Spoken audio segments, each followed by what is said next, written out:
I was a prison guard, and after our warden's daughter was called inside our prison, he began interrogating prisoners for answers. So I tried to intervene, but he blackmailed me, threatened my family, and turned my community against me. So I played his own game and pulled an Uno reverse that devastated his entire life. I used to work as a prison guard, and one day our warden decided it would be a good idea to bring his 10-year-old daughter in so she could see where Dad works. He left her alone in his office for just a minute when she wandered out. He found her 10 minutes later in one of the corridors, bleeding out from her head with the fly on her pants undone. Watching him clutch her against his chest and hold her lifeless body repeating, "Daddy's got you, sweetheart," for hours was a sight I'll never forget. From that moment on, he became obsessed with finding out who did this. He didn't even take a day off from work, just came in next morning off no sleep and spent the whole day grilling every prisoner and guard. He offered bribes, reduced sentences, special privileges, anything for information. I remember watching him break down between interviews, then slam his head into the wall repeatedly, just so the physical pain could momentarily drown out the emotional one for long enough to conduct the next interview. He rounded everybody he thought gave suspicious answers and threatened them with solitary confinement, beatings, firings for guards. He even went as far as forcing a prisoner to wear a wire during yard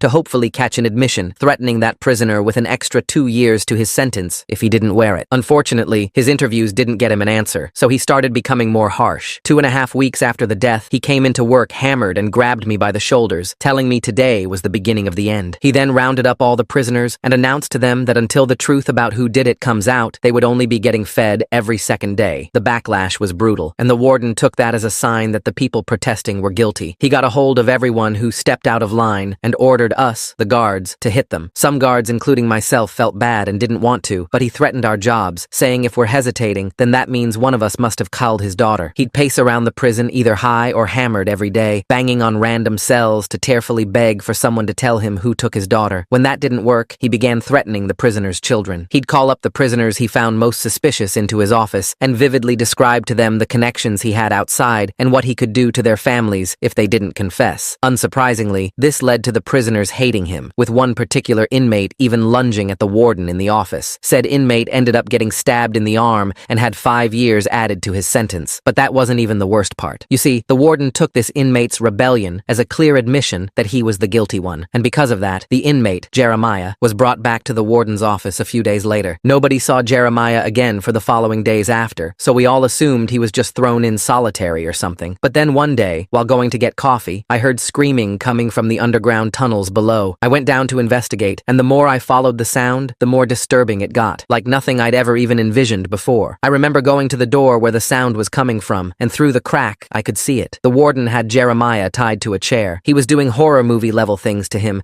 and screaming at Jeremiah to admit he did it. He had a table of tools next to him, with everything from pliers to knives to blowtorches and even a buzzsaw. It was the most disturbing thing I had ever seen. Jeremiah already had 2 less fingers and marks up and down his body. I froze, but before my conscious mind could make a decision, I started banging on the door. I saw the warden freeze. He slowly came up to the door, looking disheveled and manic. He looked like he was on everything that's hardcore at once, hasn't slept in weeks, and his eyes were that of a psychopath. I yelled, asking him what the hell he's doing, and he screamed back that Jeremiah deserves to pay. I retorted that he had no idea if Jeremiah even did it, and that's when he went silent. I heard footsteps, then saw him going back to Jeremiah, where he started pouring salt into his open wounds, screaming at him to confess. I pounded harder on the already damaged door, my fist aching as the old lock rattled but held firm. The warden's voice rose above Jeremiah's agonized shrieks, screaming, "Confess," over and over. The sound of liquid splashing, followed by an inhuman wail, told me he was pouring more salt into the wounds. Then suddenly, everything went quiet. I heard footsteps approaching the door, slow and deliberate. The warden's breathing came heavy through the crack, and when he spoke, his voice was low and controlled through gritted teeth. "How long have you been standing there?" My mouth went dry. I tried to lie, stammering that I'd just arrived, just heard something strange, but he cut me off with a harsh laugh. "You called me a psychopath 5 minutes ago. I heard everything." Behind him, Jeremiah's whimpers grew weaker, more desperate. I noticed the warden's hand gripping something metal behind the door, keeping it out of my view. Footsteps echoed down the corridor. Peterson appeared around the corner, coffee cup in hand, his usual morning routine. He stopped when he saw me pressed against the restricted door. "What's happening down here?" My heart raced. This was my chance to expose everything, to get help. But then I remembered Peterson's daughter went to school with the warden's surviving kids. The whole prison community was interconnected in ways that made every decision complicated. I forced my voice steady and told Peterson there was a situation, but I had it handled. He needed to go back upstairs. He hesitated, looking between me and the door, but eventually shrugged and headed back the way he came. Jeremiah Jeremiah's moans grew weaker behind the door. If I didn't act soon, he might not survive whatever the warden was doing to him. The door opened slightly. The warden's face appeared in the gap, splattered with blood, his eyes wild, but somehow also calculating. He spoke calmly, which was somehow worse than the screaming. "You can join me, or you can leave. But if you leave, you were never here." 3 realizations hit me simultaneously. My keycard records showed I was in this restricted area when I shouldn't be. The security cameras that normally monitored every inch of the prison were mysteriously off in this corridor. And in the warden's visible hand, he held a bloodied pair of pliers. Self-preservation kicked in. I backed away from the door, my legs shaking. The warden watched me retreat, then added, "Check the morning schedule. You're assigned to help me with a special project in an hour." The implication was clear. He'd planned for potential witnesses. I stumbled back to the break room,